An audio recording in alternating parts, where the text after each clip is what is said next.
There's no time.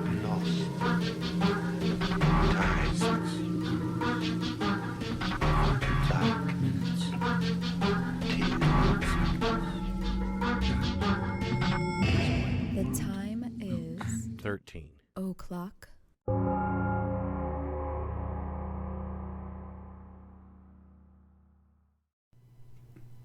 Hello, everybody out there. It's episode 137.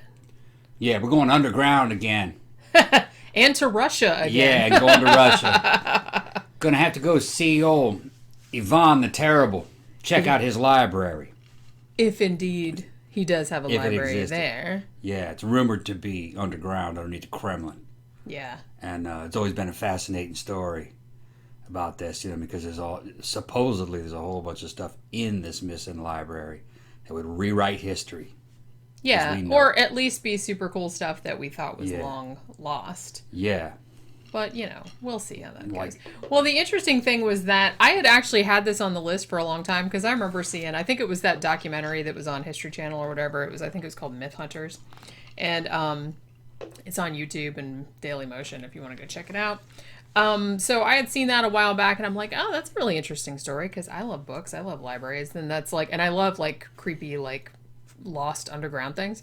So I was like fascinated by that story and said, oh, we'll do that like on the show, like one of these days. But then when we were doing the show about, Underground stuff. well, no, when we were doing the show about the Romanovs and Yeah, Rasputin and stuff me, like right. that, which was like 2 weeks ago. Right. And then I think you mentioned the Ivan the Terrible library, and then somebody in the comments was like, Yeah. "Oh yeah, you should do a show on the Ivan the Terrible I think library." I first So- mentioned it in our underground show though. You probably did. That's yeah. where So I we think moved first- it up in yeah. the order because, Right. like I said, I have a huge list and I have everything for the rest of the year like scheduled out. But if I think of something I'd rather do, then I'll push that up to the front. So I kind of felt like doing this one. And you know a lot about this one too. This is like a fascinating topic for you. Yeah, also. I've always been fascinated about what's underground.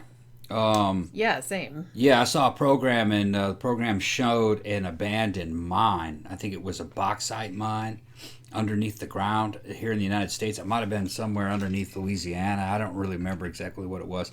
I did have a viewer who thinks that they remembered that show. Oh yeah, and they that's told right. me. I remember. But I got to go back and see what it is. In this mine was an entire American town with a housing complex, a main street, traffic lights. Everything was underneath there because the miners and all the families lived underneath there. And if you were standing outside, you'd just think you were outside at night. Yeah. You couldn't see the roof. Had regular street lights in it and everything.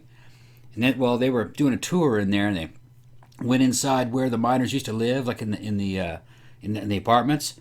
And everything was just as it was left. I think it was like back in the 60s or the 50s. Yeah, because you said left. they even had like all the cars and shit like that All because the it was too cars, much trouble to too like much bring trouble. them back up to the surface. Yeah.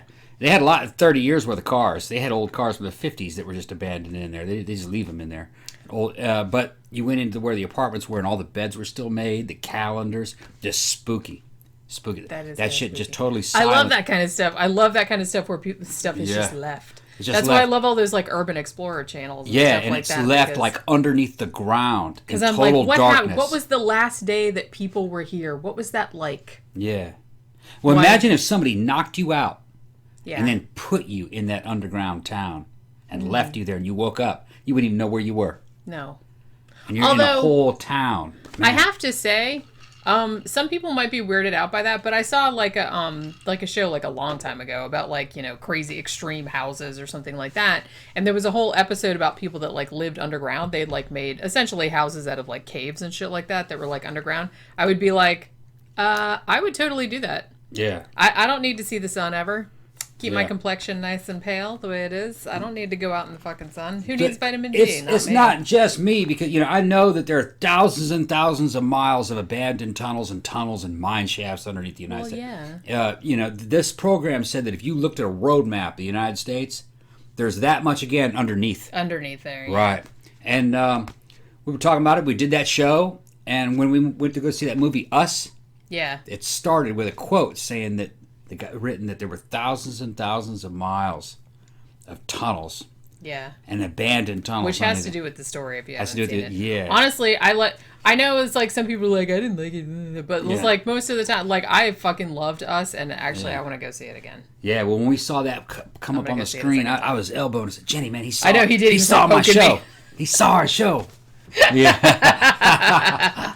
But, I guess a lot of people are kind of fascinated with what's on the ground. I love that kind of stuff. And like I said, when we did that show Going Underground, which was what, like fucking, that was like 26, episode 26, and it was a long time ago. Yeah. And that was actually one of the most fun ones to do. I think it got like the least amount of views. It's probably got a lot more now because it's been up for so long. About subterranes and all kinds of stuff. But I am fascinated by that kind of shit. I love caves. I love all that kind of shit.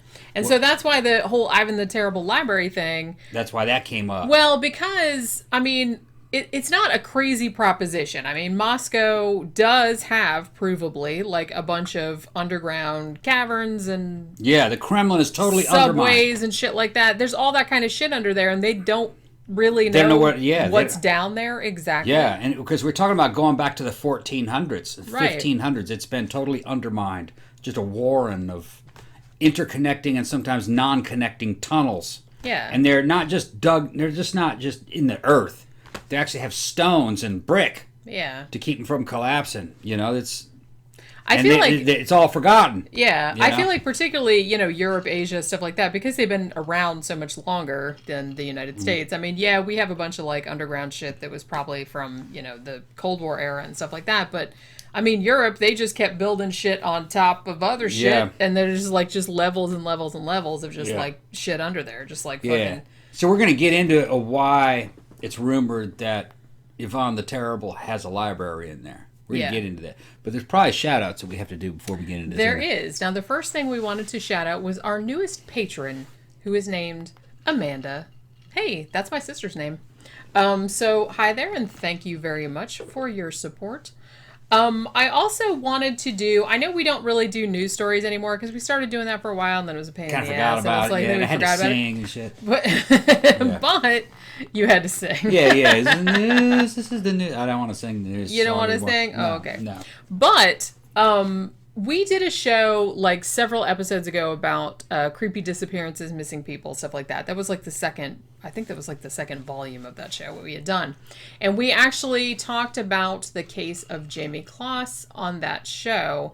And one of our listeners messaged me just today and said, just a couple of days ago, the guy that did that just pleaded guilty to it. So you should like mention that kind of thing. So I went and looked for the news and I said, okay, well, we'll just mention that at the beginning of the show. So if you remember, you go back to the show where we talked about Jamie Kloss. She was the one where she was 13 years old and somebody broke into the house, killed both her parents, and kidnapped her, and then kept her captive for like 88 days, at which point she escaped. So she's alive, but both her parents are dead, sadly. And, so she later went on, and they did catch the guy who did it. His name was Jake Patterson. He was 21 years old. Jamie Kloss was 13 when she was abducted.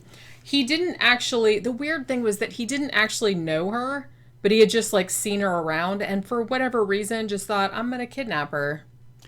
Yeah, I think I saw a little thing where he said that he didn't know why he did it. Yeah, he did. That he regretted it. Right. And he said, so like, the news was they caught him like pretty soon after she escaped, which I think was like last October or something like that. And so he just like came to trial and he pleaded guilty because he said he didn't want the family to have to go through the trial and blah, blah, blah, which, thanks. You shouldn't have done it to start with, but, he wasn't all there, I don't think. No, it really does seem very strange. And like they kind of talked to like one of the articles I was reading about, I think it was from the New York Times or something like that, where they were talking to like one of his former teachers, like high school teachers and like that, saying he was very quiet, he's very bookish, he kind of kept to himself and stuff like that. But he doesn't really seem to have any reason for what he doesn't know why. Yeah. He just, for some reason, he saw her and he was like, yeah. He looks like kind of like an aimless guy anyway, a guy that just he didn't have anything to do. Just some incel drives around, if he has a car. Probably has a bicycle. Well, he did because when he took her, he put her in the trunk. And the creepy thing, check this shit out. Like he goes in the house, right? He kills her parents. He puts her, like he ties her up. He puts her in the trunk, and then the cops are coming to the house and shit like that. And he's just like driving slow, like past the cops with the little girl in his fucking trunk. Yeah. And he told about that at the fucking hearing or whatever. Yeah. So he pleaded guilty. So I don't know what's going to happen. I think it was 2 days ago that he pleaded guilty. What state is that? Do you know? It is, I'll tell you in just a second. It's Wisconsin. Wisconsin. Yeah. They probably don't have a death penalty. Wisconsin. I'm not sure. That's kind of one of those could be, couldn't be states. He'll get life. I don't know. He Definitely probably will. Life, yeah. But it just seems, I don't know. That just seems really weird. And I don't know, like he pleaded guilty to, the 2 homicides and the kidnapping. Apparently they're trying to charge him with burglary too, but they didn't. Why bother? That's what I mean at this point. It's like it's already 2 counts of murder and fucking kidnapping, and he kept her fucking prisoner for however long it was. 88 days. So, he was he'd actually like signed up for the Marines and shit like that, but I think he was only there for like 5 weeks in boot camp and didn't make it. And he didn't make it, so they sent him home. So I don't know why he did it. He doesn't seem to know why he did it. It was just one of those things, which is really scary because like you don't know, these people like fucking wandering around. They don't have any fucking idea of why they do what they do. It just came over him. Yeah. Yeah. That's terrifying. I don't really believe it. I think that makes me never want to I leave my actually house don't believe ever. it. I think he was fantasizing about abducting some girl and he saw the opportunity and he did it. That's what I think. He just didn't want to admit to it. He just didn't want to admit to it. Yeah, maybe he didn't. Yeah. I mean, I have to give him Most props likely. that he actually did plead guilty and go, yeah, I did it. I don't want to have to go through a trial. Dudes and shit just like don't. That, but dudes just don't at the drop of the hat go, you know what? I'm gonna kill that family and take that girl. That's what I mean. That's something you have to like think about. They think about it for long a while. And hard. Yeah. You don't just wake up one morning and go, hey, you know what I think I'll do today? He was driven to do that. That would be super weird if that was. I mean, that would be super scary if that was the fact. If the world was really like that. If the world was, if you just woke up one day and decided. Yeah. Like I said, it was. I think we mentioned this on one of our serial killer shows. It was like nobody wakes up one day and says, you know what? I'm gonna cut somebody's head off. I'm gonna start today. Yeah. God damn it! I'm gonna cut some chick's head off. My New Year's off. resolution. I'm gonna cut some chick's head off, and I'm gonna put lipstick on the head and smack it around and have sex with it. Said Ted Bundy. Said Ted Bundy. But Ted, he was thinking about that shit for a long time. Obviously. Yeah. Yeah, that was something he was like imagining. Yeah. He was a necrophile. Yeah. He was a necrophile. Because that's what you do. You like fantasize about something for a really long time, and then you finally like get up the gumption to like go out and do it. Said he put it up on the mantle over her fireplace, was yelling at it. Or his fireplace or something where he was staying. Why was he yelling at it? Did it do something that displeased him? Didn't respect him. Didn't respect him. A severed head. Yeah. It was disrespectful. Just this guy. He's if I have my stories straight, I mean, I read so many books like that so long ago, but I think it was, I'm pretty sure it was him. And there's so many like fucked up serial killers. I get details confused sometimes. I have to be honest with you.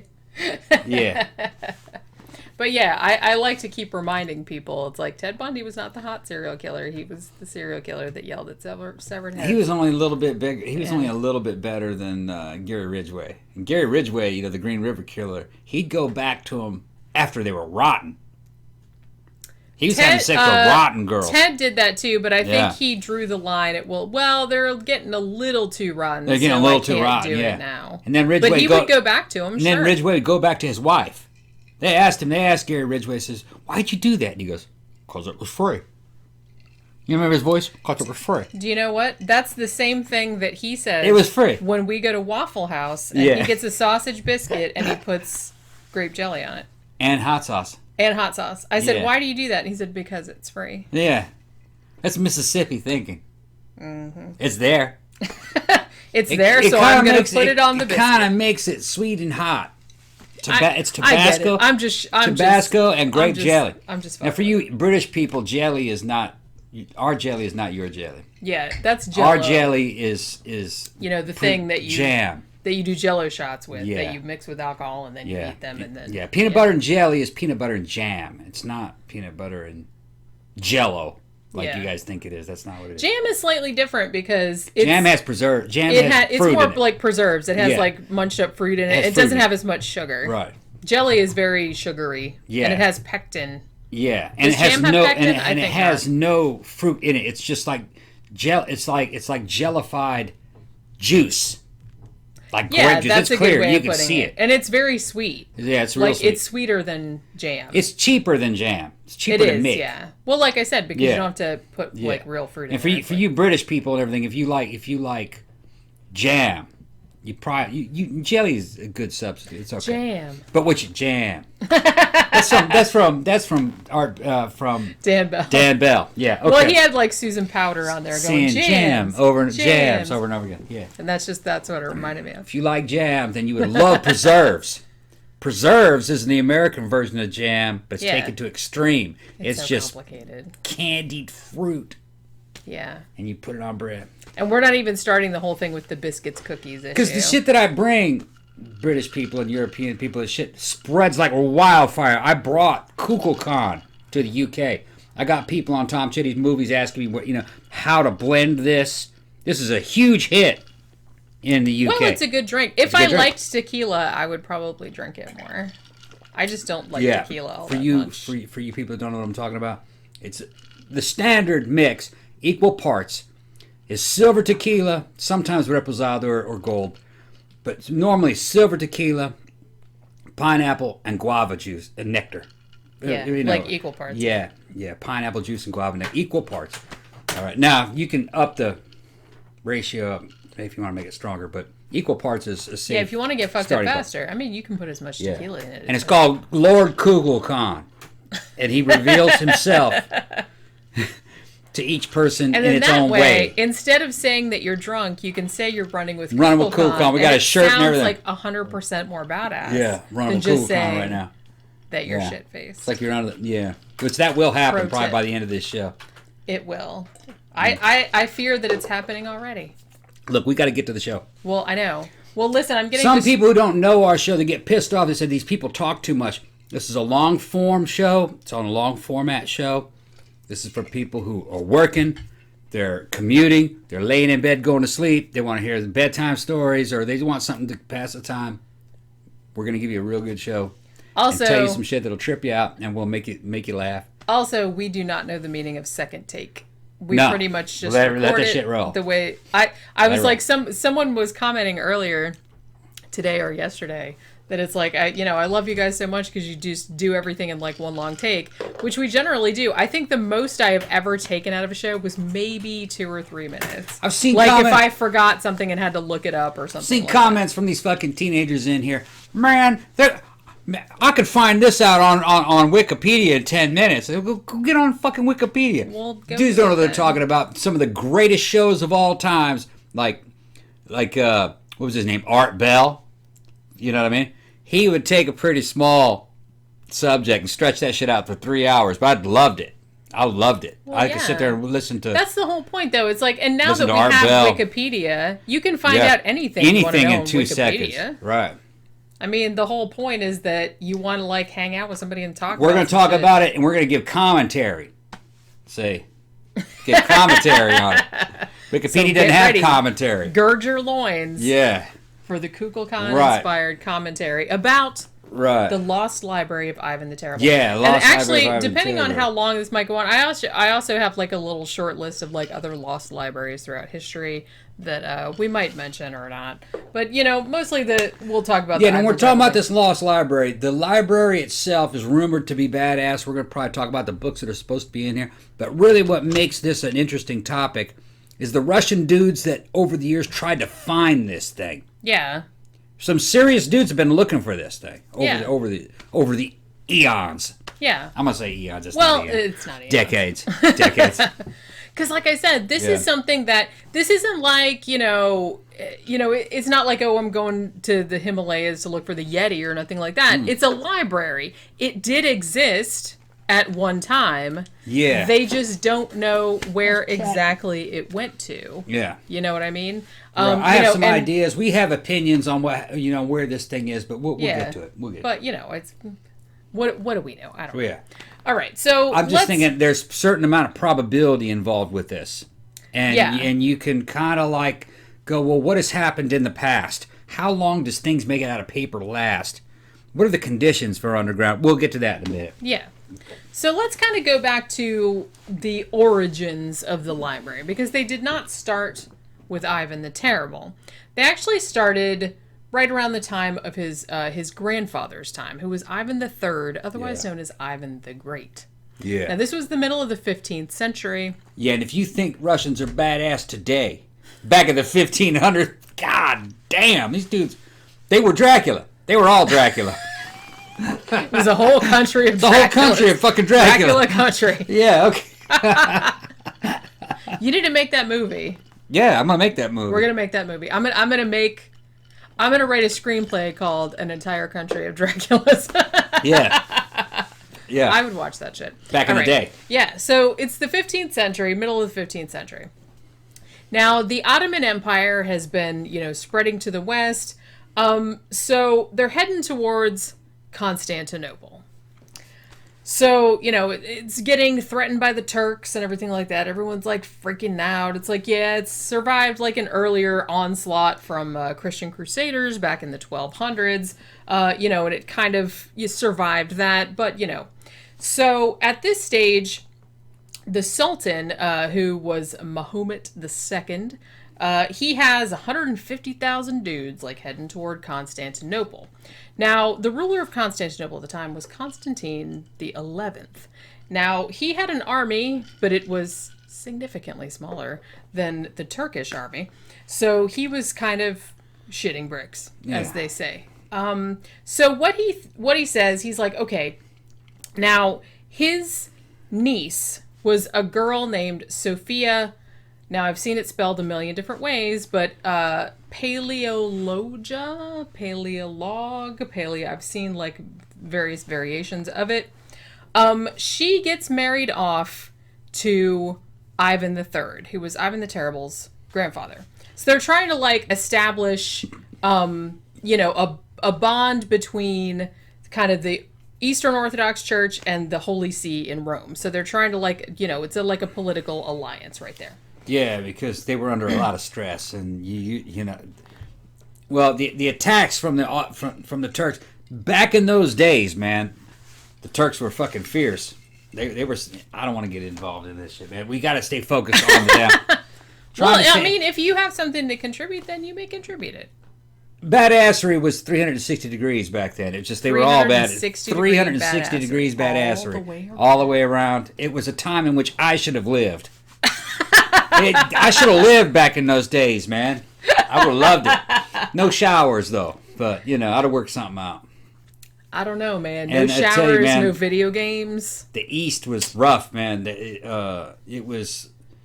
I mean, that was like medieval Europe all the way up until the 1900s. I mean, that's how rough Eastern Europe was.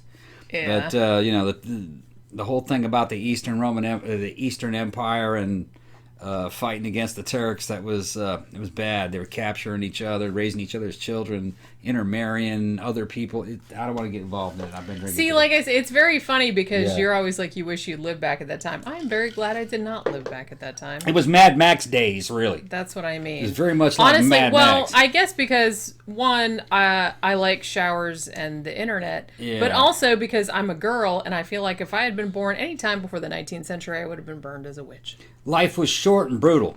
Yeah. Back in those days. So. And noblemen and royal class people had the power of life and death over peasants and just regular people. Exactly. It was just like out of Fury Road, really. Yeah, see, I don't think that would have been a good time. Right. That's why every time I see like all these people like reenacting. Depends on what you're looking for. Oh, so you see like all these like people like doing like Ren fairs and stuff, like doing the Renaissance Festival and stuff like that. I'm like, in real life, you would be like covered with scabies, and that would be like fucking. You didn't live long. There was a lot of fighting. You'd be disease ridden. A lot of poverty. No, thank you. Yeah, you were lucky if you had some money and things to work with, and professional soldiers, you might bask in glory for a short period of time. Chances are you'd die. Yeah. You'd get killed, but all depended on what you were looking for. Those people had a different meaning in life. Well, most of them had no meaning at all. They were just basically slaves. Yeah.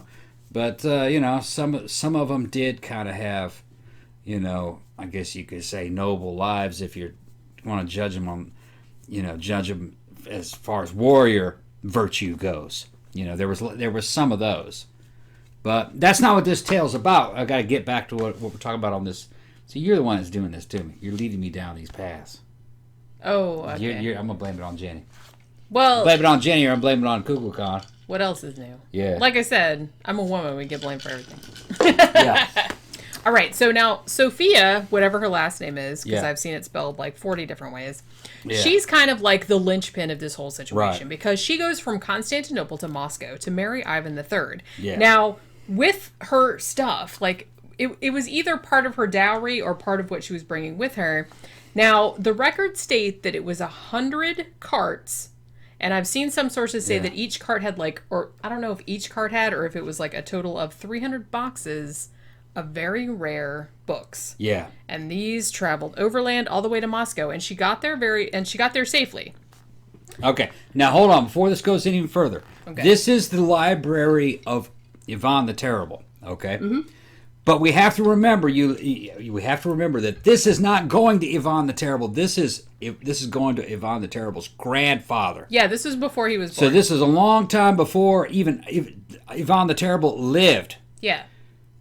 So this is a very important part of this story, if you ask me. I mean, I know that these are rich and noble families. Not as much happened every year back then as what happens now. But I got very little from my grandparents. Okay? Makes me wonder, how many books did Ivan the Terrible actually get from this? Yeah. How many of them had been sold by the time he inherited this library? Right. That's the kind of stuff that I'm thinking about. But go ahead. Go ahead. Well, and you have to take into consideration, too, and we'll probably get into this a little bit later, is that Ivan the Terrible was also an avid collector of books himself. Right. So he may have added to the library, or he may have traded some volumes out, or, who knows. Nobody really knows, what was in there. As far as we know, the story says that these really cool books that supposedly existed in Ivan the Terrible's library, most of these cool books came from his grandmother. Yeah. All right. There's no proof of this, but this is what the story says. I mean, like I said, the record said that when she arrived in Moscow to marry Ivan III, Ivan the Great, otherwise known as, she arrived with 100 carts full of rare books. Yeah. We know that happened. Yeah, that did happen. So there was a library at some point. I'm saying we don't know how many of those books we're still actually existed during the lifetime of Ivan the Terrible. We don't know. It's just a mystery. It's a mystery. So and we don't have a list of those books. We just know there was a bunch of books. Yeah. I mean, there was a list at some point, but I'm not sure how. Well, there was another list that came later. Take it. That's what I'm talking about. We're talking about a list from those days. Right. I don't think anyone made a catalog of it back then, or if they did, it was I couldn't find it. I looked. Yeah, there may have been one, but there may have been a list at one time. But today we don't know what books she brought. Right. We don't know. Now they're thinking, though. I mean, most sources that I've seen said that the books that she brought included some kind of lost works, or works that were referenced in other works of art at the time, but we don't have them. By Tacitus, by Cicero, Livius's History of Rome, many more volumes than are extant nowadays. Now, this list you're talking about now, right? Yeah. I thought that this list appeared much later. It did, but there's a good chance that the guy who made this list up. Yeah, okay? I'm kind of wondering about that. That's the thing. Because there has to be a steady chain of evidence. Yeah. But let's get to this. Let's keep going. Now, and like I said, you have to think at the time, I mean, most people probably know this, but, before the advent of, widespread printing and widespread, book publication and stuff like that, I mean, books were very, very valuable objects. A lot of them were written by hand. Some of them were bound with jewels. They had jewel encrusted stuff, and there was gold and shit like that, because they made special editions to go to royal families and stuff like that. So there were only one or two of them in the world. It wasn't like now where you could just go to fucking Barnes and Noble and pick up a fucking paperback or buying whatever. A book back in those days was kind of like buying a damn computer. Yeah, it was a big deal. Right. And there weren't many copies of certain kind of books. And some books, they're like ancient Roman history books, were translated into other European languages. that motherfucker might actually be jewel encrusted. Yeah. And you know, a near priceless hand It would be drawn priceless. book. Yeah. You know what I mean? And that's for a king. That's not for somebody working out in a because think field. of the work that's involved in making something like that. So a book was a big damn deal in the 1500s. Yeah. For a long time, they were big deals. Well, yeah. And, you know, until printing press came and, you know, costs Ruined came everything. down. Well, costs No, came not down. really. No, actually, that was the internet of the time, because now all of a sudden yeah.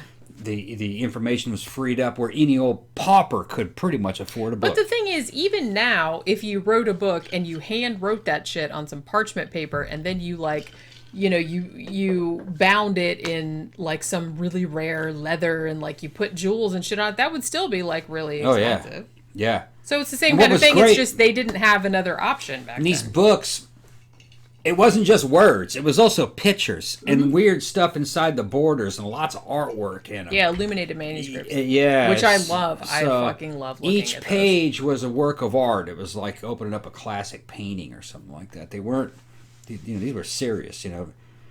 They were big into quality back then. And honestly, I mean, if you've ever been, like, I've been to, you know, like the Met in New York and stuff like that. They have their whole. My favorite part of the Met is the medieval section, and they have a lot of illuminated manuscripts in there, and they are so beautiful. And even like the, you know, I don't know if they've been like restored or whatever, but even now when you look at them, even though they're, you know, 500, 600, 700 years old, like the inks in them and stuff, like, just so vibrant, and they're just like so beautiful to look at. So I can see why people would make like a huge deal, and there's like really valuable objects. So Sophia comes with all these books, among other things. You know, she comes to Moscow. She marries Ivan III.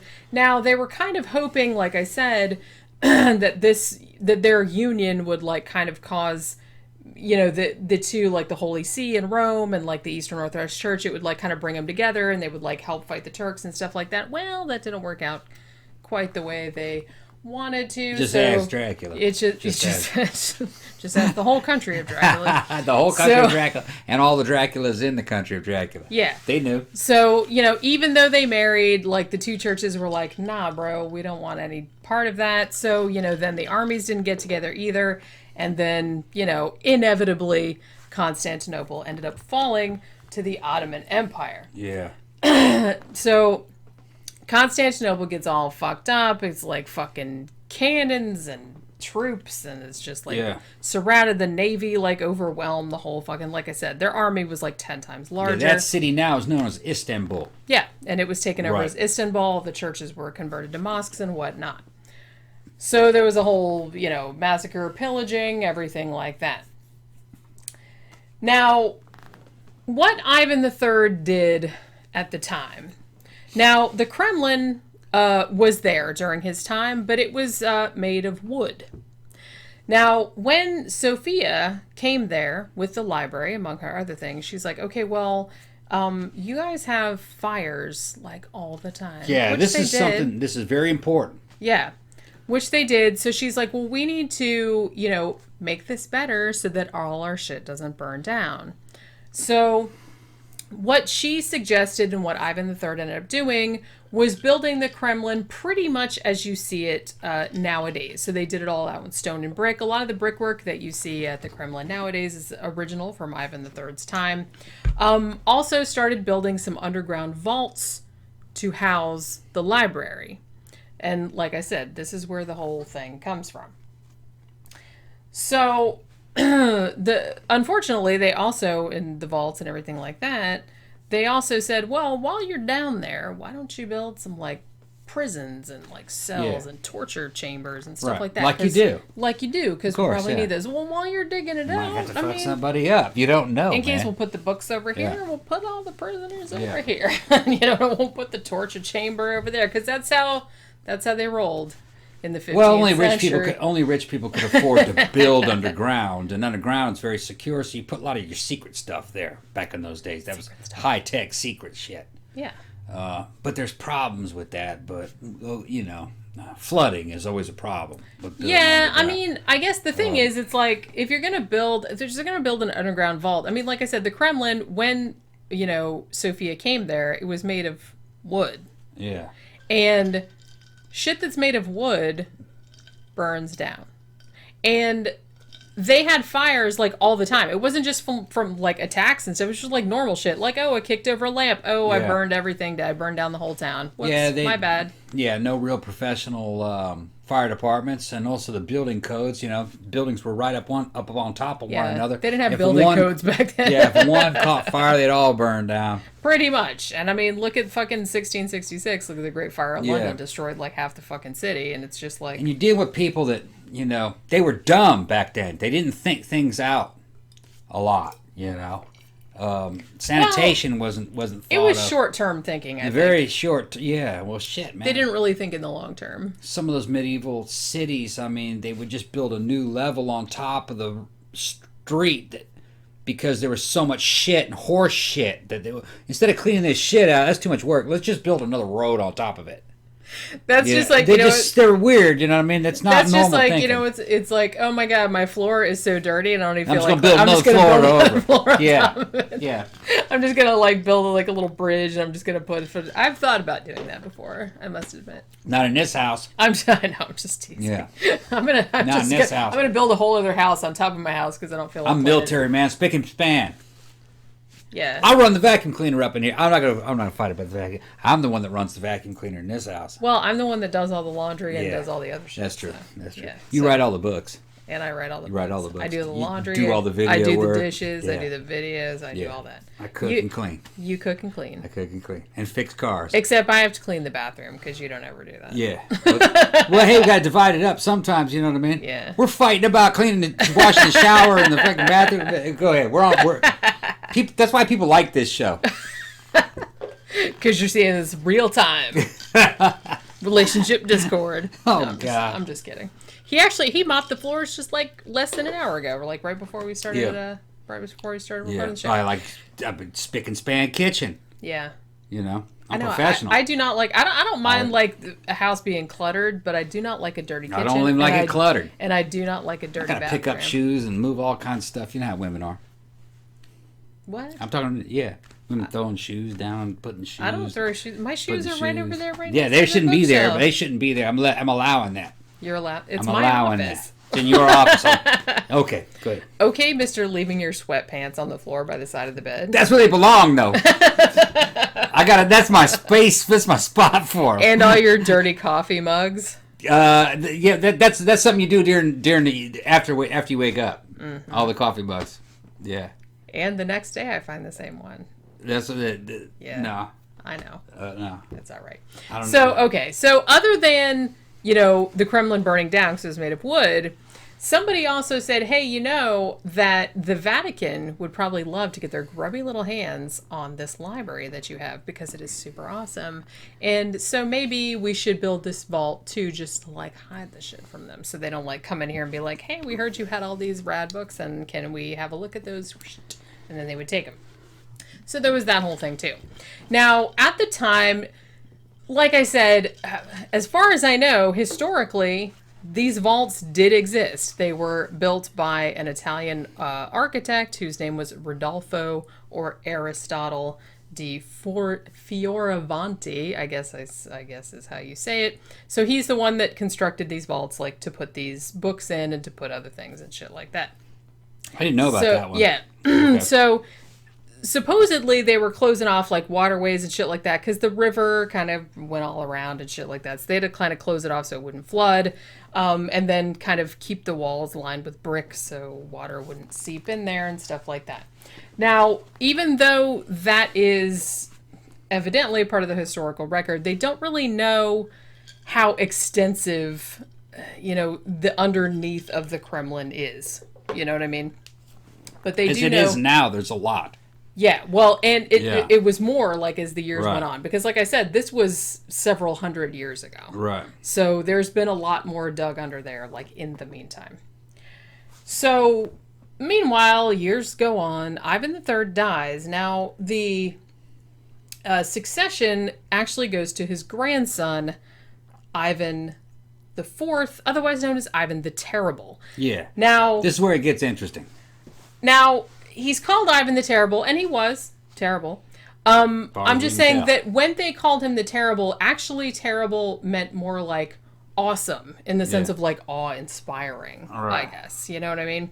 So even though there's a lot of like stories about shit that Ivan the Terrible got up to, and supposedly he was like a pretty awful person. Said he could drink 3 liters of vodka. I thought all Russians could do that. He could drink 3 liters of vodka at a sitting and still remain talking. He evidently would take enemies, tie them up, and he'd throw them in boiling water and pull them out real fast and then throw them in ice cold water so you could peel the skin off. Now, I don't know if that works. That sounds like a legend. Egg. And evidently another thing that he would do is if you made him mad, he'd tie you up, he'd throw you in a giant frying pan and fry you. I don't know if that's true. That's the legend. I wonder if he had like somebody. He had some guy like make. He's like, look, I want a frying pan, I want a big ass frying pan, enough to put a person. Put a person in it, right? Don't ask me why I want it. Well, see, I could top him on that. All right, because I'd have the spatula made to flip a motherfucker over. Say, I want a big ass flash. Like that, Oh my god. That's how I roll. Can I also have a giant toaster made, like a toaster big enough to put 2 people in, or even 4 people if you have one of the ones that do like 2 at once? Yeah, we're messed up. There's a lot of rumors about the guy. I don't know how much of it is historical. He probably sucked a lot, but I think he was a dick. Yeah, but I think some of that sounds like legend to me. Some of it might be a Countess Bathory situation, where it's like she did kill a bunch of people, but maybe some of the more lurid like stuff about what she did to them was maybe exaggerated. Maybe not, though. Maybe he was just that imaginative. Although I like your spatula idea. Yvonne evidently I would like to do subscribe kind of to your weird newsletter. They say he liked black magic, and that was the reason why he was collecting these books, is that he was trying to figure out black magic. A lot of people were kind of scared about that. He'd pull all these stunts, like he'd be out in the woods with his buddies, then he'd vanish, and then they'd go, where did fucking Yvonne go? And then they'd go back to the palace, and he'd be in there sitting up on the throne like nothing ever happened. So they suspected that there was tunnels, that he knew that he had tunnels. Yeah. That would go out to the woods so he could secret himself back. So he could do like some David Copperfield shit and nobody would know what he was up to. Now, you would say, like, why would a dude build tunnels? So back in those days, man, the leaders were all paranoid of assassination all the time. So they wanted all these secret rooms so they could escape. And the dickier they were, the more paranoid they were. Justifiably so. Yeah, it's all justified. Actually, there's something to that because they got assassinated a lot. Yeah. Over the years, not just in Russia, but everywhere. Because you make enemies. When you're back then you sneeze on somebody wrong and somebody would assassinate you. During this period, if you were too nice, you were making enemies. They just saw that as weakness. I mean, this is a brutal time. Time. Like I said, they didn't play. Being fearsome and having a badass medieval type reputation for skinning people alive was probably the way to keep you. Yeah, it's probably the way to keep your ass alive. I think Vlad the Impaler also went that route. Yeah. Definitely. Just like you said, you wanted the reputation of being fierce, superhuman, almost. Like you would do this fucked up shit that nobody would ever think of, even if it wasn't true. Like you would spread rumors of it just so people wouldn't fuck with you. It's like, hey, don't even think about assassinating me because I will peel your skin off. It makes sense.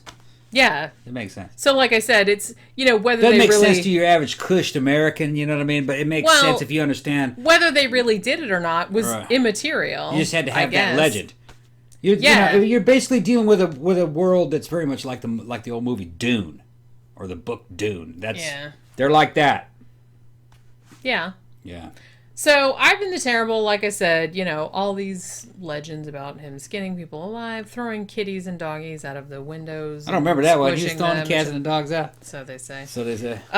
Also, he really had a hate on for those boyars, man. He did not like those boyars at all. And like I said, he extended Vlad Tepes didn't like them either. Yeah. I've heard different stories. Nobody likes the boyars. I've heard different stories of who they were. I kind of thought they were the Saxon merchants. I thought that's what they were too. Yeah, that's what I thought they were. Other people thought they were something else. I can't remember what they said. For some reason, nobody liked them. Yeah. No one wanted to sit with them at lunch. It was some kind of trading guild. Yeah. Right. That's essentially what it was. They were nobles type of thing. Right. So so Ivan the Terrible, builds more prisons and more stuff like underneath the Kremlin, like to house more of these boyars. If they piss him off, they can like throw him in jail and shit like that. He also established a secret police called the Oprichniks or Oprichniki, which were like, they supposedly went around on like black horses and they had like black clothes, and it was almost like They were the ring wraiths. yeah, yeah. So he almost kind of established it like, not like a cult, but almost like kind of a religious order. That's like how you do it. Yeah, like they were That's how the you do monks it, and yeah. he was like the head, Right. whatever, and like he told them what to do, and they were like completely Right. loyal to him. That's and, what Hitler was trying to do with the SS. They were yeah, kinda same like kind of thing, and Right. and everyone was Almost a like scared to religion. death of them and shit Yeah. like that. So he did some shit to the boyars. He took all their money away. Like he fucking did this big massacre called the Massacre of Novgorod. 30,000 Russians killed. The whole city pretty much wiped out. There's also a story about him beating his pregnant daughter-in-law until she lost the baby. And then when his son, who was obviously the father of the baby, intervened, he killed him as well. Yeah, I remember reading that. I wonder if that really happened. I don't know. I've seen that on several different historical. So The problem with a lot of this he old was history, terrible. a lot of problems with this old history is it's difficult to verify. You only have one source, and you're Yeah. not really sure if that source is biased against it. You know what I mean? Yeah, and we've talked about this like on our Vlad the Impaler show. We talked about our Countess Bathory show. I'm not saying they didn't do all these horrible things that have been attributed to them, but you have to understand that a lot of the shit that was written about them was written by people who really didn't like them very much. Yeah, well, it's the same with like ancient Roman history. Yeah. Any one emperor, each book you look at, they have a different spin on him, so you don't know which one's true. Right. Just like today, I imagine if you were to try to go through the newspapers of today and try to get information about Obama or Trump from all these different 500 years from now, the people in the future would have a hard time Well, because knowing you don't what know was true them in person. you don't know. You Right. weren't alive at the same time they Right. were alive. Right. So it's like you couldn't interact with them, in a contemporary fashion. Right. So you would just be at the mercy of other people writing stuff I think about it's them. safe It's to all say- second or third hand. I'm thinking it's safe to say that Ivan the Terrible was a fucking badass. Not a man you wanted to cross. Well, clearly. He probably did leave a wake of destruction, because they drank a lot.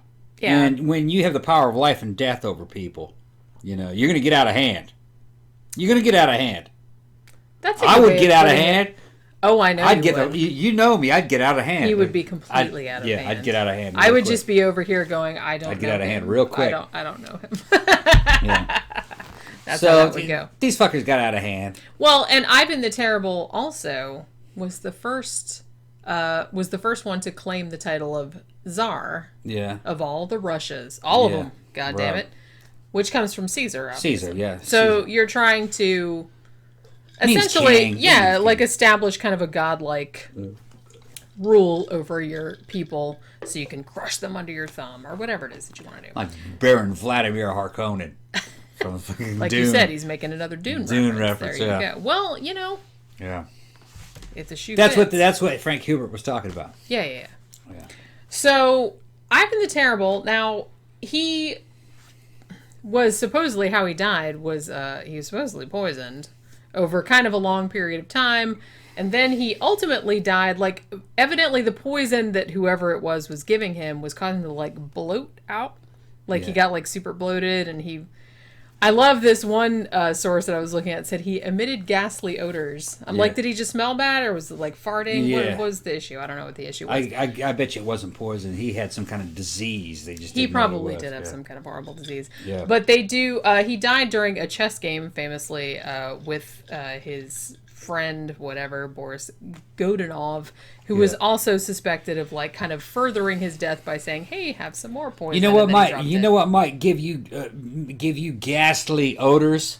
Something like intestinal cancer. It's probably what it was. Yeah, might have been. Probably. Would that bloat And you out yeah, like it that? probably would bloat Yeah, you it the might. fuck I out. guess it would. So that's probably all it was. But or yeah. maybe something weird like some kind of weird intestinal blockage or something. But it was probably something that if you were to see it today, go, well, of course. Something real fucking, Probably intestinal cancer. Something like But that. it just goes to show, no matter how badass and terrible or awesome that you are during your lifetime, you get intestinal cancer or poison or whatever it was, you blow up like the Michelin Man, and suddenly all your dignity just flies out the window. Yeah. And that's Well, apparently look at King what... Henry. The eighth. Yeah. That poor Although guy. he was proud of that shit. He would be in a portrait.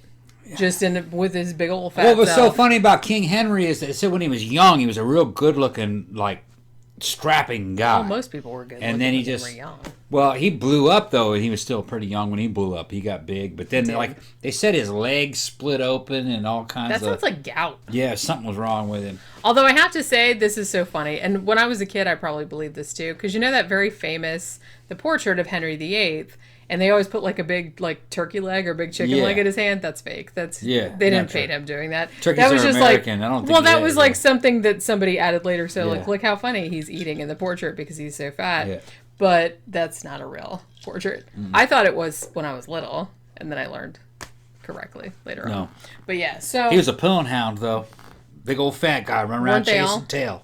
well, it's not like no one could say no, and it's Yeah. like if you did say no, he would just sit on you until Yeah. you acquiesced. Imagine how that dude smelled. God damn, I wish that I don't was want to stinking. imagine how anybody Bitch, that was in that stinking era up. smelled. God They all damn. smelled bad. God damn. Honestly, at that time, I feel like everybody smelled so bad that it's like nobody smelled bad because it was They didn't nothing know to any compare better. it to. It was like... The streets were like full of shit. It was...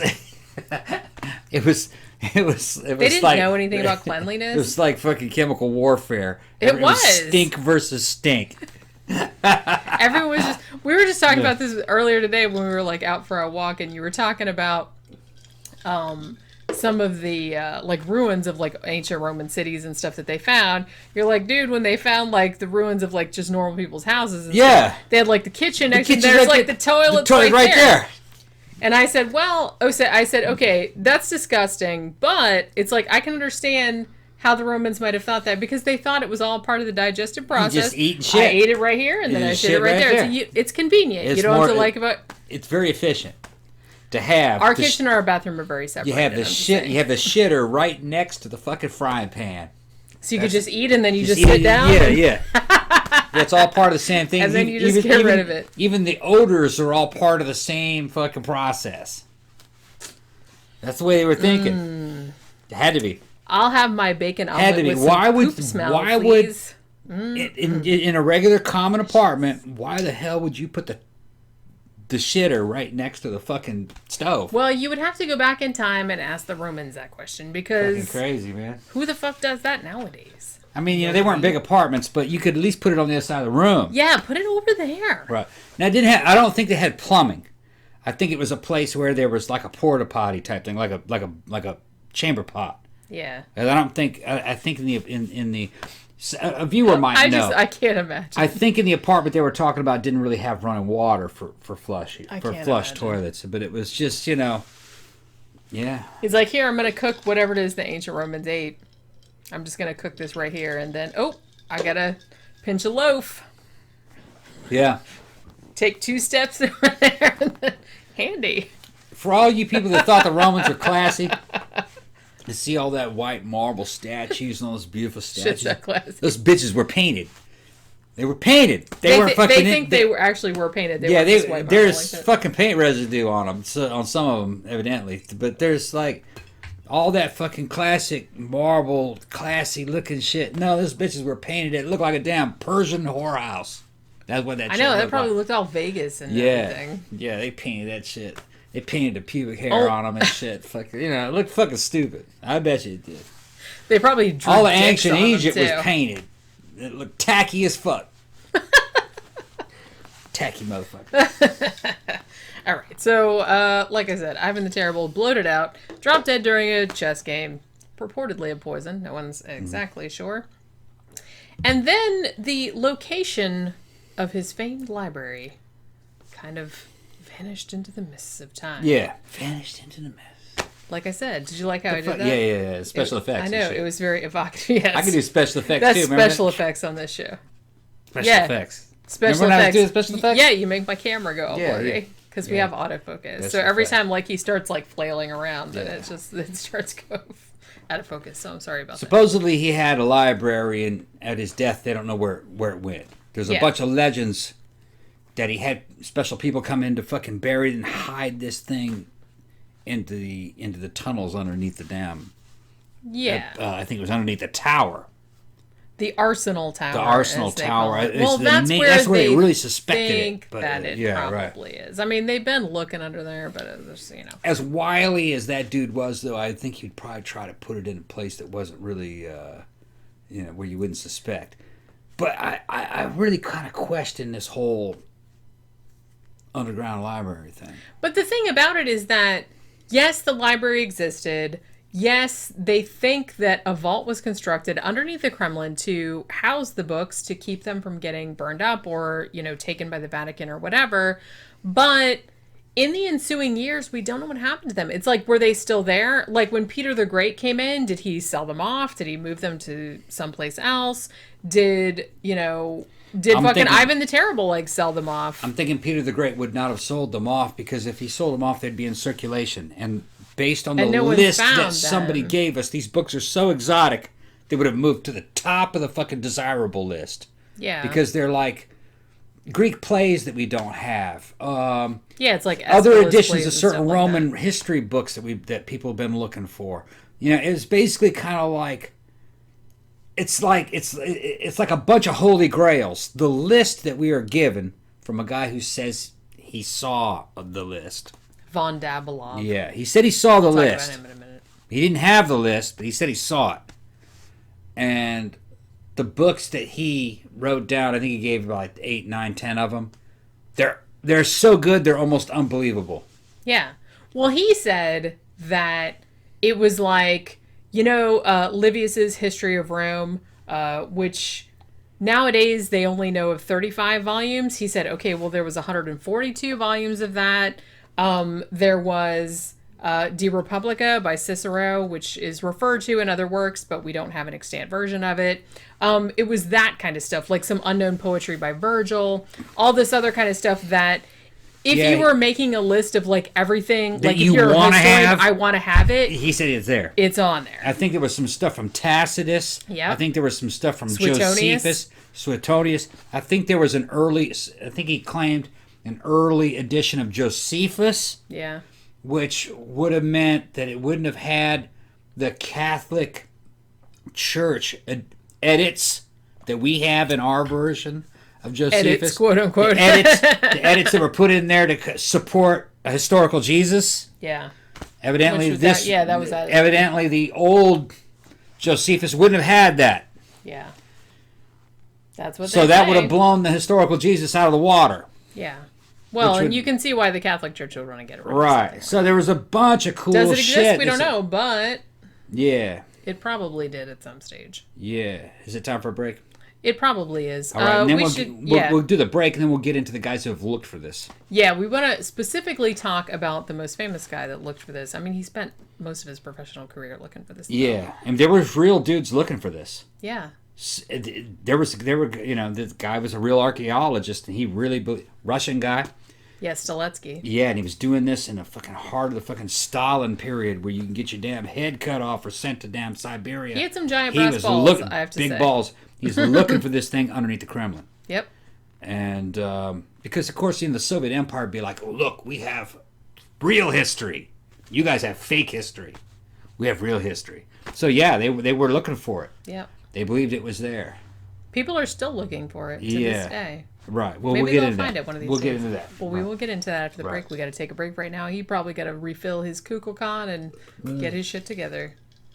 Yeah, I might. I don't know if I'll be able to handle any more of that. Yeah, maybe you should. Well, you still have a lot left. I still have a lot left. I think we'll be all right for the rest of the show. All right, so we're going to take a break, and we will be back in just a few minutes talking a little bit more about Ivan the Terrible's Lost Library.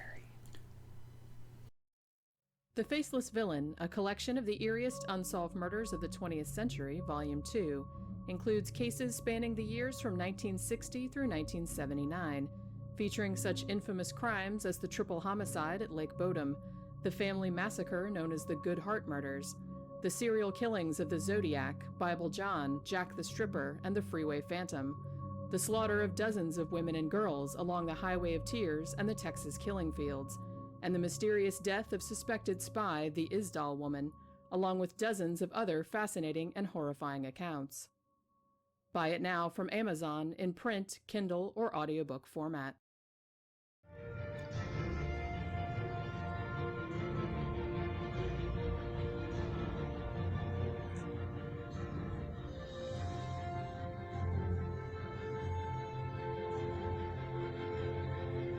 What you doing, Pookie?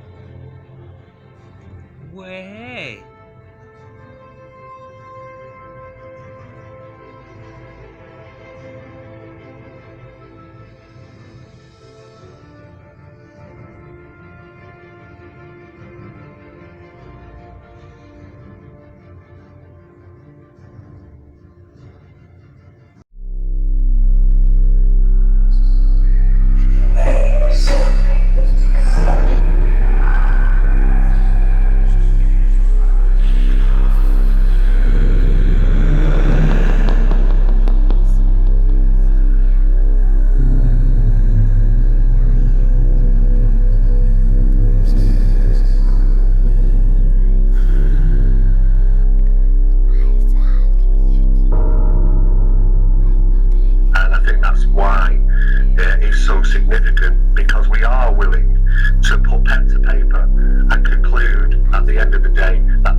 We have returned from the break.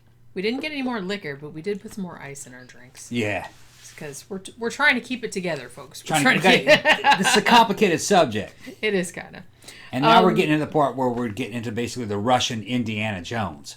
The dude who's looking for this shit. Really, if there's any archaeologist that is like Indiana Jones, it'd be this guy. Yeah, like I said. I mean, he was actually, yeah. Yeah, this dude has some, like, giant brass balls, right? Yeah. So we're talking a little about I guess he's like Ignaty or Ignatius Stelletsky. He's known by either name. Born in 1878 in the Ukraine. He actually graduated from a theological academy. But during his travels around in Syria and Turkey and various other places, he developed a passion for archaeology. And in 1907, he moved to Moscow and joined entered the Moscow Archaeological Institute. And he started getting interested in, the underground byways of Moscow, like all the stuff that was under the ground. So he kind of like, he got together this group called the Commission for the Study of Underground Antiquities in Moscow, and that was in 1912. Now, he had heard legends about the lost library of Ivan the Terrible and became, let's say, obsessed with the subject. And he was obsessed. It was not let's say. Yeah, I thought it was obsessed. Certain that he was going to be the person to find it. Yeah, and this isn't like a fly-by-night, guy. This is a real archaeologist, and he was absolutely convinced that this library existed. That's really the only part of this story that makes me think that maybe that library did exist. Yeah, is that he thought it existed. Well, I mean, a lot of historians at the time were like, look, even if the library did exist at one time, it was probably broken up, or it was moved, or it was destroyed over the years. Flooded. Like, a million things could have happened to it. But Stelletsky, he really believed that it was still there underneath the Kremlin someplace, and it was like in some hidden location, and he believed that he was going to be the only one to find it. And he pretty much spent his entire professional life looking for it or seeking means to look for it, like getting permission to look for it and stuff like that. Yeah, and one of the reasons why he thought it was there is because there were all these legends. Yeah. And the legends said that Ivan the Terrible commissioned guys to come in and translate everything into Russian, and that those guys ended up running or getting killed or disappearing. And then they had there was legends that the library chambers were built, and then the dudes that built them were killed to hide the location of this library, so that no one would know. So no one would know except him, and that this shit was sealed up tighter than a tick, so no one could get to it. There was legend like that he puts curses on the shit. Right. Well, because there were legends too about like St. Basil's Cathedral in Moscow that like the architect that had designed it, they had blinded him so he wouldn't be able to build anything else more beautiful. So there was kind of some precedent for this type of legend where, everybody that worked on these supposed vaults underneath, they were all killed or blinded or whatever, so they wouldn't be able to reveal the secrets. So Stelletsky thought it was there. And all this other kind of stuff. So he became convinced, even though a lot of mainstream historians were like, no, it's not there. It's like, it got moved, it got destroyed. When you're being rational, it sounds too good to be true. It does. First of all, the list, where the list came from, and the books that were on the list. Yeah. And we're going to get to that. That's almost too good to be true. Well, let's talk about that a little bit, because the whole idea, and I think a lot of the reason why Stelletsky was so obsessed with it, was from this particular quote-unquote list that came from a guy called Christopher von Dabilov, who was a historian from the 19th century. Now, he claimed that he had seen Ivan the Terrible's library, and he had written a list of maybe not all the books that were in it, but a lot of the books that were in it. And like I said, the list that we have today is like, there's all these lost volumes of Suetonius, all these lost, poems by Virgil, all these lost volumes of Livius's History of Rome, all this stuff. He had written these on this list, allegedly. And so that's where a lot of the legends stem from. He's like, look, I saw the library and all these books were in it, all these lost books. And he wrote this list down. Right. Later on, Stelletsky said he saw that list. Yeah, and that's... But he didn't... He saw the list. He went into the guy's room, or went into a room where the list existed. He turned it upside down, and he found the list, and then copied the list down. See, this is something that kind of gives me pause about that. I'm like, why the fuck are you copying the list down? Why aren't you just taking the list? Purportedly... Stelletsky, like I said, in the 1910s, he starts looking like around 1912, 1913, he starts getting obsessed with the lost library of Ivan the Terrible and starts wanting to look for it. He asks the Kremlin, officials at the Kremlin if he can have permission to dig underneath there. It was still the Tsarist government at the time. It was actually Nicholas II, who we talked about on our show about the Romanovs. And they said no. So, he was disappointed. So... what he was trying to do was he was looking for some type of incentive, some type of proof that there was something under there that he could look for so he could present it to the officials and go, look, I think there's something there, please let me look for it. Right. He needed permission to dig. Right. Because, it's the Kremlin. You can't just go dig under the Kremlin and not get your head shot off. That's just not how it's going to look. So they in did dig underneath there, and bad shit happened because it's dangerous. It is. But we'll get to that in a bit. In 1914, according to Stelletsky, he's in these archives in Estonia. And he says he's in these archives. They're kind of a mess. There's like books and papers everywhere. He's like digging through there and shit like that. He found that shit in Estonia. And he said he found von Dabilov's list. Yeah. Now... the thing that gives me pause about this was, like you said, why did he didn't just snatch up the list and take it. Right. He copied it and then took it back and said, look at all this stuff. Like, here, I have to say this. This is sending me through the fucking roof. Because if you were to take the list, you could actually date the list, and it would have more credence. I mean, it would be more credible. In 1914... I'm not sure how good carbon dating was back then. Probably not very good. Even back then, they knew what old paper looked like. So even if you had taken the actual list, people would still call bullshit on you and be like, I don't think that's real, or it's fake, or whatever. But for sure, if you just like copied it on your fucking arm or a napkin it's or less whatever, credible. No one is going to believe that. So you're like, look, I totally saw it. I just wrote it down. Here it is. I wrote it on my hand. It's just that part of the story's fishy. Yeah. So that kind of bothers me. I'm not saying... that the library's not there. Also, the books on that list they're just damn too good to be true. Every one of those books is like a holy grail. That's what I mean. Books. It fills in these giant gaps in ancient literature. Like I said, if a historian of ancient literature wrote a list of every book they wanted to find, that would be it. That would pretty much be it. So that kind of it just dovetails too neatly. And that kind of... I'm not saying... Although, in defense of the list, he said those were the ones that popped out. Because there's hundreds of other ones. That he didn't bother to write down. Yeah, but those were the important ones. But because it's just, everybody's looking for these. Yeah. Okay, But okay. it's just weird that it's a list of all the books that everybody wished they could that find. everybody wished they could find. It's like, people have been referring to this poem by Virgil that no one's read, and it's like, oh, there it is. But there's still, there's still something in you that is like, well, maybe. Well, and like I said, this isn't a claim like... This isn't like a supernatural claim. This isn't like, oh, I think there's like a chupacabra or anything like that. No, we're not saying that. It's a library. It's a library. And it was there at some point. Yeah. Ivan the Terrible, he did have these books. And like I said, he was a book collector. He probably added some books of it to his own, that they don't know about. So there's just something the fact that it exists is not crazy. There was a vault built underneath during the time of Ivan III to house the books, presumably. That's not crazy. So it could still be there. There's just something about this list. And also, that bothers me. It's too perfect. And it's also knowing how people are. Yeah. That it looks like Stelletsky just trying to find permission to dig. Yeah, because it's instructive. The kind of shit it's saying, it's instructive that a year or two before he had asked the Romanov, family, the imperial family at the time, if he could have permission to dig into the Kremlin to please look for this, and they said no. Right. And then I got this. Because at the time, historians were like, no, that doesn't exist. It's been destroyed or whatever. Yeah. So the timing was a little too much. It's like, look, I got this list. It's really there. Please let me look for it. That just seems a little too convenient. Yeah. That's all I'm saying.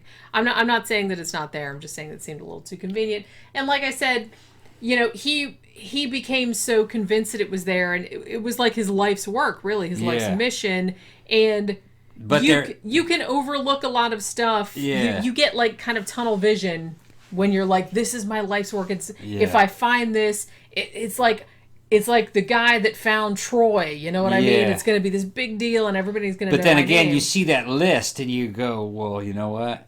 Maybe we should look. That's what I mean. What it's if, like, what if it's there? What if that is there? Right. Because like those books, I mean, at some point, maybe they did exist. If they're still around somewhere in someone's collection, that would be awesome to know that. The books that were on that list from memory, I don't remember all of them, but I just remember thinking at the time that books like that probably do or did exist. Yeah. At one time. Well, some of them were referred to, like I said, in other works, and we just don't. Some of them were them referred anymore. to. Other ones they're like probable. A book like that probably does exist. But it was a badass list. I mean, and if you had that list, you'd be the king of all kings in terms of archaeologists. Yeah. Because you'd be filling in a lot of blank spots in Western history. Right. And because it was an ideal list of books of what scholars have been looking for or hoping for like 1,000 years. Well, like I said, I mean, like you said, it would fill in a lot of the gaps of what we know about ancient knowledge and a lot of the philosophers and writers from back then. I mean, even to the early days of Christianity. Like, was Christianity a hoax or was it real? Yeah. That's what these books would have promised. Yeah, so there's like some earth-shattering shit in there. Right. If this list does actually exist. So, as I said, he brings the list to them. They still didn't buy it. He's having a hard time getting permission. But then, when, after, as we discussed on our show about the Romanovs, after the Bolshevik Revolution took place, the Romanovs were assassinated. Russia was thrown into kind of chaos and turmoil and blah, blah, blah. And then, the Bolsheviks came in, the communists came in. And then Stalin says, well, he wants to make an underground subway system. It's going to be the envy of the world. Yeah. So he starts digging all around Moscow, like underneath. He's going to dig in subway tunnels. So Stelletsky gets in on that shit. Yeah. And he's like, so he actually kind of gets in on, he's going to be the guy that if they find anything unusual while they're digging around for the subway system, then he's going to be consulted about that. Right. And like secretly, while they're looking, they're finding other shit like skeletons. Like, oh, look, Ivan the Terrible killed all these people. Yeah, And found a we lot of found other skeletons, weapons and stuff. Yeah. You know what I mean? So they found all that shit under there. So while they're finding it, he's kind of sneaking away at odd times and like looking to see if he can find the library. Because evidently there was someone that had gone under there and said that they didn't say they'd seen the library necessarily, but they thought they saw something that looked like it was leading to where the library was, and it was like all these white stones and all this other kind of stuff. So he was like, there's something about following white stones. He thought he'd follow these white stones. What you're talking about? Is that from Hansel and Gretel, though? You're not. What we're talking about is it doesn't really look like a cave. It looks more like a sewer system underneath there. There's a bunch of bricks. Yeah. Tunnels that are brick lined. That's what most of this looks like. And later on over the years, people added iron cages or grills or bars to make certain parts of it impassable. And the stuff goes back to the 1500s. This is old stuff. That's what I mean. There's the purpose underneath in Moscow, it's just like all tunnels and all. Yeah, kind of and the shit purpose for these tunnels isn't really known anymore. Back in the they day, were dug like hundreds of years ago. Yeah, back in the day, people knew what they were for, but you don't know what they're for today. Yeah, we just keep building shit on top of whatever that was, and it's like everybody forgets. Like everybody that knew what it was, they died. So, like I said, that's why I'm not discounting the possibility this library is still under there. I think a lot of it was secret passages from one palace to another. Well, so people could escape. Well, for sure, there's a lot of they wars have that. And stuff. Yeah, for sure they have that nowadays. I mean, they know that shit is under there. Underwear. Yeah. Yeah. I don't know. I was thinking of something else, I guess. But, and especially, once the Bolsheviks came in, once the communists came in, they built all kind of secret tunnels under there. Like, hey, we're going to build this, like, secret subway to go over here and over here and over here so they could, like, get away in case something bad happened. So there was that whole thing. But, so Stelletsky, he kind of, like... He spent, like I said, all of his professional life kind of trying to get permission to dig under there and, kind of sneaking around and shit like that. He went back to the Ukraine for a while. He was a professor of archaeology there. In 1923, he comes back to Moscow and starts doing research. 1925, and he approaches the Soviet government and asks them again if he can search underneath the library. But it took them 4 more years until they said, okay, you can dig underneath the Arsenal or Arsenalnaya tunnel, which is where he thought that the library was most likely located.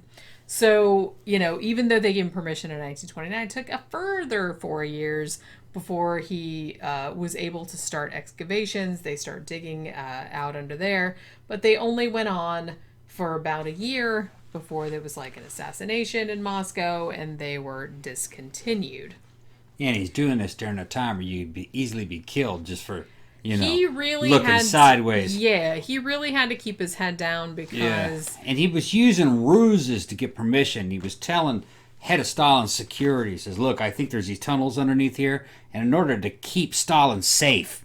Yeah, we need to find these damn tunnels. He said that there was like there could be terrorist threats, like terrorists could get in under here and could get into the Kremlin. So we need to explore this. So that's really how he got permission to do it. It was, and I think he also kind of appealed to Soviet government in a way that's like, well, we need to find this czarist kind of stuff and give it back to the people. Like these are books that belong to everyone. Yeah, and there was also this whole thing where if we do happen to find this library, we'll corner the market on new history.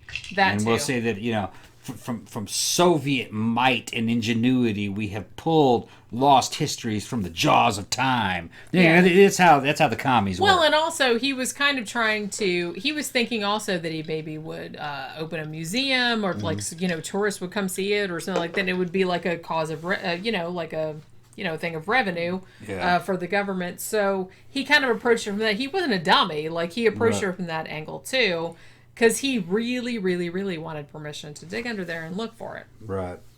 So at this stage, Stelletsky he's been able to dig under the Arsenal Tower. He's found these quote unquote white stones that he thought were, kind of the hallmark of like where he thought the library was. He found von Dabilov's gate, which he said it was like this rusted gate that he said, this is the entrance to the library. I never saw it, but that's where it was and all this other kind of stuff.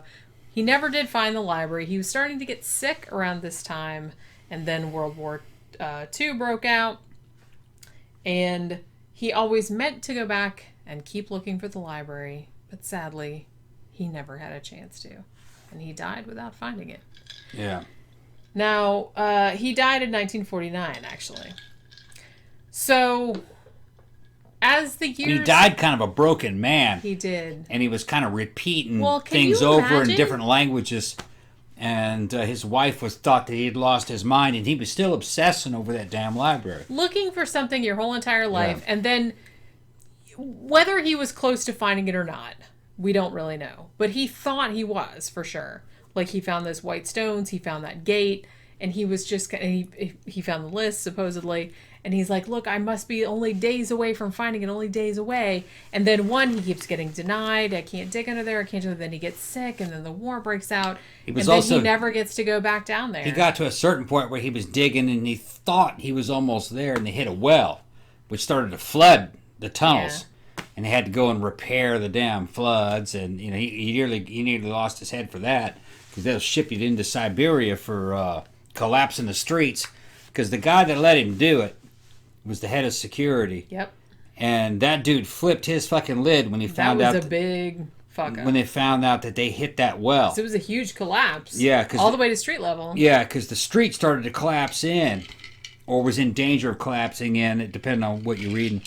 And had that impeded the egress of Communist Party officials to get into the Kremlin, they'd have been pissed if the fucking road had collapsed. Yeah, don't like. I mean, that was enough to get you sent. You could get sent to damn gulag for that. Yeah. So they patched it up and told him he couldn't dig in that area, and I think they called. I think that's what actually called the digging off, wasn't it? Yeah, it was. Isn't that what? Yeah, because they had a cave. Once that happened, they said that's it. It's too dangerous. Like, you can't. right, yeah. No, never mind. Yeah. We don't want it that bad. Well, because like you said, and then at that point, like, wars had broken out. There was fucking, like, World War II. It's like nobody fucking cared about finding a bunch of books underneath the Kremlin. It's like, so, honestly, his lifelong quest started to seem like something like a pipe dream, that no one gave a shit about it except for him, because, people had more important problems, I guess. Well, Soviets didn't give a shit because they Right. were under a lot of... people in the West would have really fucking paid dearly for those damn books. Yeah. It's just that, the scholarly pursuits were not a high priority in the Soviet Union at that time. Yeah. Luckily, the Soviet Union's fucking... It's gone now. And you have private treasure hunters looking for this to this day. Yeah. They're still underneath there looking for it. And honestly, I would fucking love it if they found this shit. Yeah. I would love it. But I have to say that, ever since, the Soviet Union fell and stuff like that, they have been digging underneath Moscow pretty much continually since that time, since the 1990s. Not only more subway tunnels, but also more secret tunnels, like for various, government officials to go here and there. They've just been digging. As far as I know, I have heard that there are as many as 12 levels, like underneath street levels, just like sewers and subways and all kind of shit under there. And so far, no one has found anything resembling the lost library of Ivan the Terrible. They call it the Liberia or the Golden Library, which I forgot to mention earlier. So it's sad because even nowadays, there's a group of people, they're kind of urban explorers, called the Moscow Diggers, and they illegally go underground, like, fucking around and stuff, which I think every country has a group of people that do stuff like this. There's a lot of that going on in France. I was going to say, I know they have that in France because, they have all those skeletons and shit like that underneath. It's like people that live down in the catacombs and stuff like that. So the Moscow Diggers are basically go around underground, and they're not necessarily looking for the library, but they kind of explore underground to see what they can see. They have found many, many skeletons, many weapons. Like, they even found, I don't know if it was them that found it, but at some point they found like a hidden cache of like Viking jewels, like all kind of like these crazy, like elaborate jewels and stuff that they think stem from the Viking periods. They found that under there. But so far they have not found the hidden library. So people are wondering whether or not it really exists. What do you Because they think? still haven't found it. Like, What do you think? You think that's there? I think, like I said, I think it existed at some point. But where it is now, I don't know. You would think that if it had been broken up, because look at some of your other famous lost libraries, your lost libraries of like fucking, the Lost Library of Pergamon, the Lost Library of Aristotle, blah, blah, blah.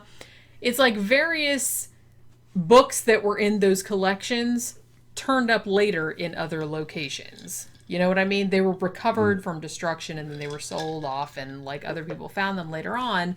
But the books that were supposedly on this list, none of them, as far as I know, none of them have turned up in anyone's collections anywhere.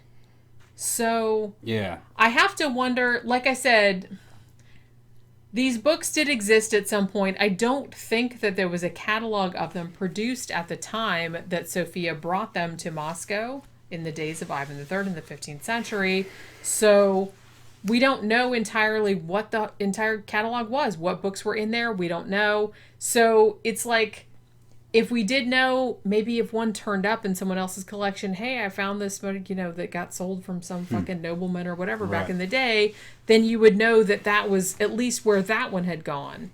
So I don't know. There's just not a lot of provenance. Now, am I saying that it's impossible that it couldn't be like stashed somewhere underneath the Kremlin? That is not impossible because the Kremlin is a huge, huge, huge.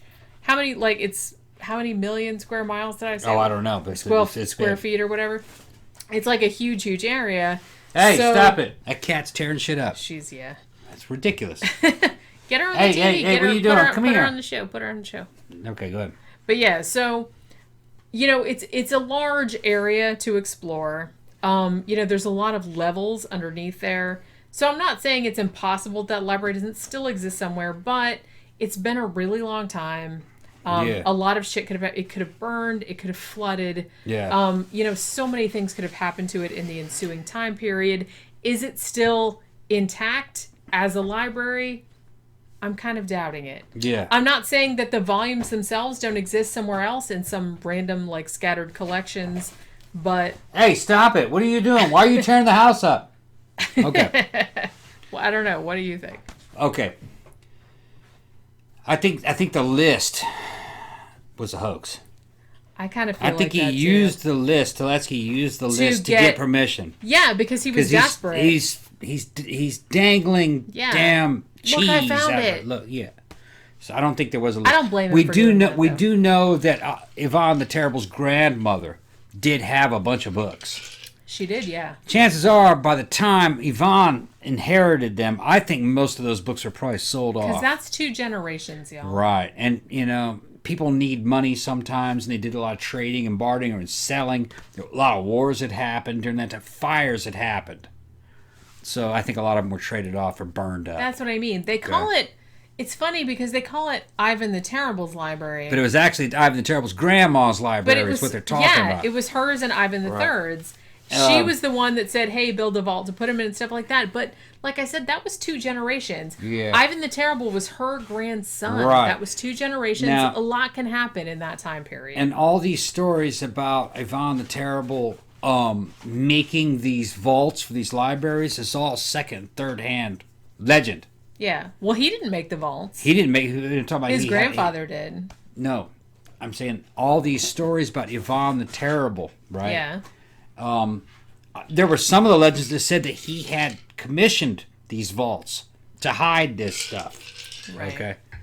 Okay. Maybe you found a different source that said his grandfather did it, but from what I saw, it is also there are in the legends that Ivan himself had them hidden. Well, he had some shit built under there, but I think Yeah, this is all legend. Yeah. Chances are he didn't have anything hidden underneath And there. Russia is a notoriously secretive Right. country. I think he had his own books, but I don't think he inherited many books from his grandmother. I think they were all lost by the time he was born. Maybe he had a few, but it wouldn't have been a library. It would have been more like a couple of her books in his library. Yeah. Now, And a lot he of things might have could added have some happened. to it too, but a lot of things can happen Fires. 20, They 50 traded years, stuff. 20, 30, 50 They years. sold stuff. Right. Now, let's say They would give him as gifts. Lots right, of things. right. Now, let's say he did have an underground vault with a bunch of books in it, storing a library. Well, first of all, why would you do that? You couldn't access them. You couldn't read them. You know, He's if trying to hide if they were hidden and sealed up in a vault somewhere, you might as well just throw them away because you couldn't get to them. But let's say you did do that. How long would they remain intact in a situation like that? How long would it be before, say, it got flooded by groundwater? You know, I mean, just a few years ago they dug up. I guess this is back in the 90s. They dug up a Cadillac that had been sealed in a concrete vault sometime back in the 50s. And they thought it was going to be pristine, and they opened it up. No, that shit was just a pile of rust. Did they seal it in the concrete vault on purpose to see, like a time capsule type like of thing? a time capsule. Okay. And then when they opened it up, it was just a pile of rust because groundwater got in there. Yeah. It spent most of its time underwater. So, you know, it's not a sure thing to bury something in a vault. Something can still happen to it. You can still have things like bacteria or maybe, you know, maybe a small cockroach infestation. That's that what I could mean. be in Shit, there. you have Eat like that shit bugs, up. rats. Just eat that up over a period of a few decades. Because cockroaches will They'll eat anything. paper. They Right. will eat glue. Yeah. They will eat pretty much And let's anything. say you seal a big library up into a fucking vault. You know, you say, oh, nothing can get in here. But the thing is a couple of cockroaches, the little bitty cockroaches got in there. Over the next decade, the descendants of all those cockroaches are going to be eating up all those books. Well, yeah. They don't need sunlight. That's what I mean. Yeah. It's like, look, as smart as Plenty enough oxygen for as them, smart yeah. as people think they are, Yeah. nature will I'll have a way. fuck you up. Now, let's say that, you know, under ideal conditions, say like, you know, the Giza burial complex down in Egypt, you know, where it's extremely dry, you know, and it never rains. Yeah, you can store something for thousands of years there, but that's not Russia. Yeah. You know, I'm just not sure that a bunch of leather-bound pieces of paper and jewels could survive very long buried. I know. And that's a shame because if that shit did exist, it would be nice to find it. Yeah. But I don't know. Like I said, you know, the Now Russian climate is so different. I mean, Yeah. like I'm from Florida. Like you bury something 5 feet underground here, it'll just be like it's the ocean. We're Yeah. at sea level. You dig down. It's Wouldn't water. last long. It's water. To get that done Plus, in we're full Russia, of cockroaches. to get that done in Russia, you'd probably have to make sure, first of all, it's nowhere near any kind of groundwater. Yeah. You'd have to have brick, and then you'd probably want to seal that up on the inside with a bunch of plaster. You know what I mean? To make sure that it was everything. that Plaster, the moisture wax, could get in there. Everything you could think of. I'm just going to say that it's unlikely that because, and especially nowadays, because especially since, you know, the 1990s, yeah. you know, they've been building a lot of shit underground. They've been expanding the metro area. They built like a lot of malls and shit like that, like underground malls and whatnot. And they still haven't come across anything that looks like a lost library of any type. Yeah. I mean, I know Moscow is a big city. The Kremlin is very big. There's a lot of space underneath the ground. You know, I understand that. But you'd think in all this time that someone would have stumbled across something By now that You're right. suggested that. And like I said, I'm not saying that it didn't exist at some point because, I mean, obviously it probably did. But I don't think it's still all in one piece. I'm going to say it's very unlikely, I think, that the library was ever put in there. Yeah. I don't think Ivan would have done it. Okay, I don't think he would have done it that way. He was too busy boiling people. Yeah, I think he alive. was too busy doing other things, and he would have stored them in a... Frying them and flipping them over. He would have stored them in a way where he'd had access to them. Okay. Well, he was he was a book guy. But let's say, yeah, so you'd want to have access to them. Yeah, you'd want to read them. So let's say he did have an underground vault with a bunch of books in it. The chances of that thing surviving to this day, I think, is very slim. Yeah. I think groundwater would have got to it or something. Like they would have found it by now. That bums me out because I love the idea of you like digging under Moscow, and then suddenly, boom, there's a Boom, chamber, yeah, all these old books. and there's all these books in there Yeah. with like jewels on them, and it's like It's fucking, oh my god, it's like that would be so awesome. It's a romantic idea, and that could exist. It could be. I think it's unlikely. But I doubt it. I think it's unlikely. And it's a shame because I love the idea. I love the idea of just somebody coming across it one I day. think it's more likely that it's a legend. There never was a library like that.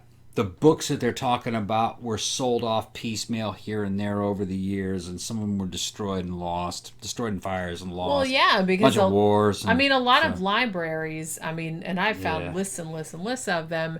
You know, particularly from the ancient world, libraries that were known to exist, but that were destroyed in fires. You know, they were destroyed during various battles, or they don't know what happened to them. They were broken up, you know, and they don't know what happened to all the components.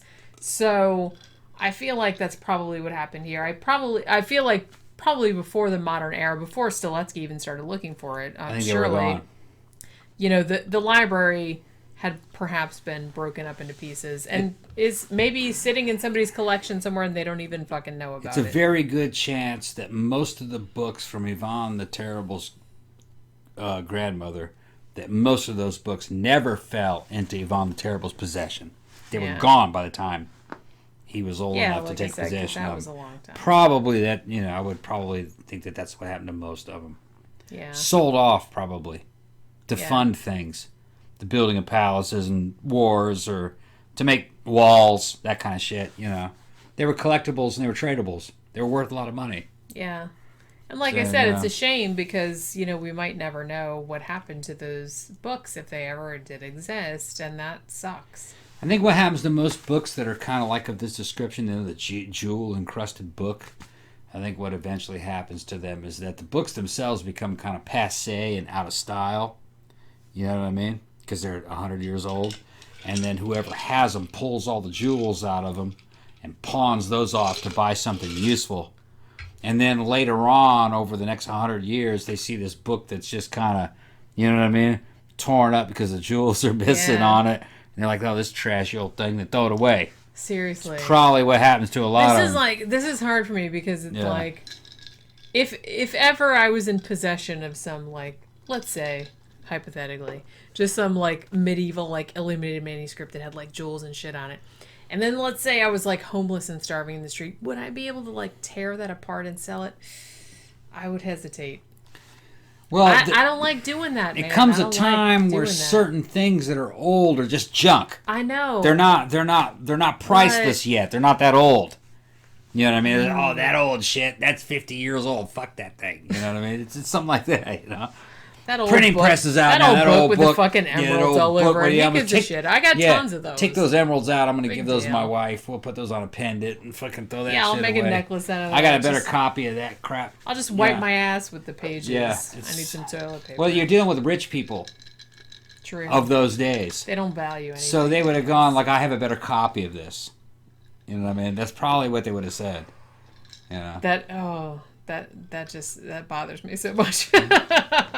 Well, they weren't ancient I in those know. days.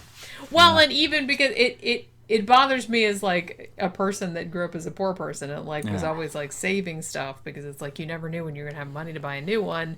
So it's like the fact that people could take something that was that expensive or that valuable and could just like whatever. Yeah.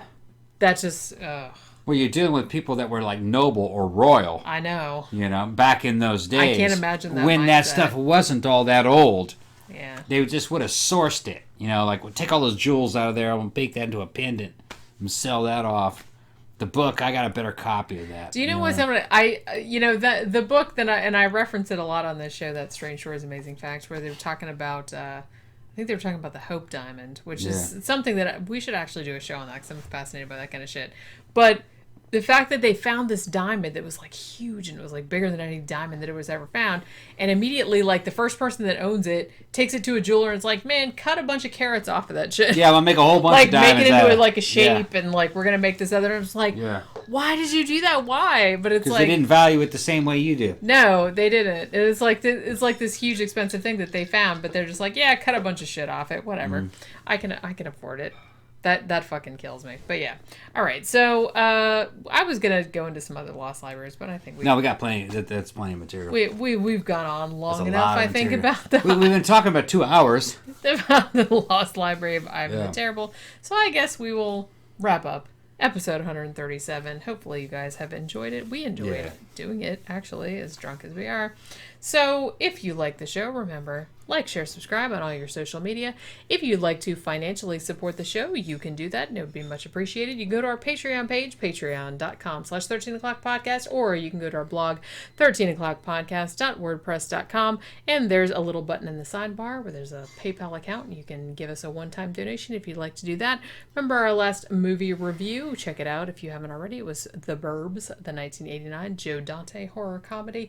And remember that our regular episodes come out every Tuesday. We also have 13 o'clock movie retrospective. It comes out every Friday. And 13 o'clock matinee, which is 3 new movies in the theater, comes out every Sunday. So go check them out if you haven't already. And we will see you next time. Bye.